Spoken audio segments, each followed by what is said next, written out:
I think the possible change that, in my opinion, what people want is that of this dynamic between who we think is in charge and who we think is not in charge. The government has faults with it, and companies have faults with it, large companies.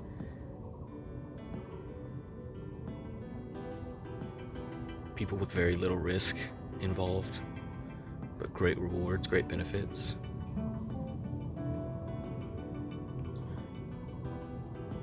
So the change is probably something different than what most people would first presume or get angry at. So it's easy to counteract because you can always find a reason not to do something, but which one is best? Because there are many reasons to do it and to not do it. So part of it is going to be things that the governments don't like, which is not really having as much power over things, as well as large companies, because of, I think, in order for them to have more risk and more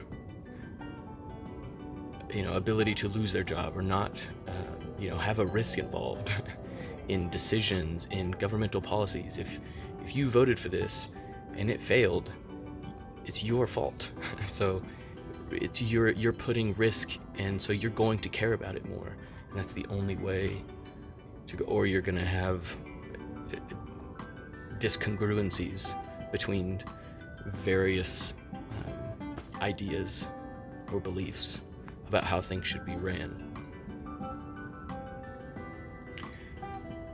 The government and companies taking more risk and being accountable for what happens comes with, I think, normal people also being held accountable for and having more risk.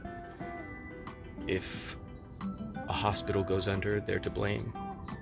If there's a person, I won't bother him. If there's a company if there's a company that ends up increasing its profits and then eventually goes bankrupt, then people of that job should be out of a job and held accountable, and they have risk. So if the company goes under, they don't get I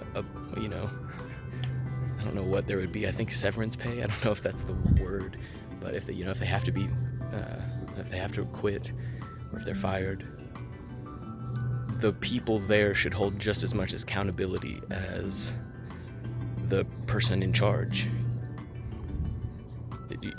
Blaming one person as the president is not going, because it's not all his decisions.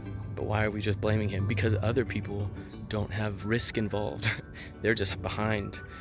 Not that they're puppets or anything, but they're behind making decisions and like, oops, we f***ed up, but like maybe somebody will hear about it, but then I'm just kind of like behind the scenes, so don't look at me. No, you guys wanted it. Well, that was the risk he would choose. And that's been happening throughout history in some beneficial ways, I think, in different cultures. And it seems to work. And it was working in the past, better probably than it is now, but it's because we're changing as humans, and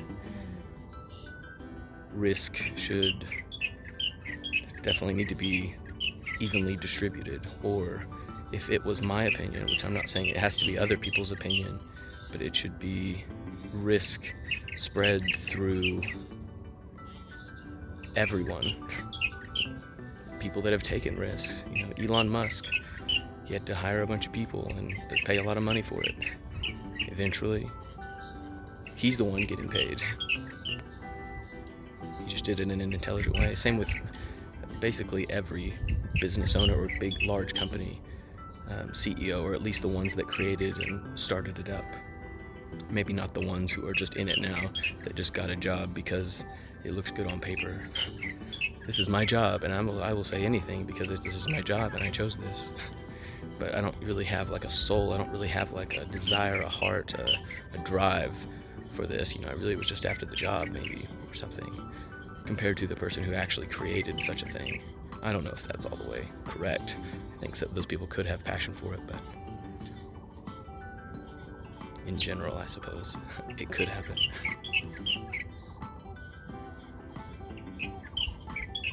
We'll see what happens, but that seems like the fairest. And I don't see the government like why back down, But I also see people saying why back down, but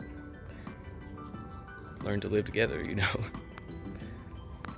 All right, give and take. Not everything comes without a risk. Everything has a risk, and a small reward or large reward or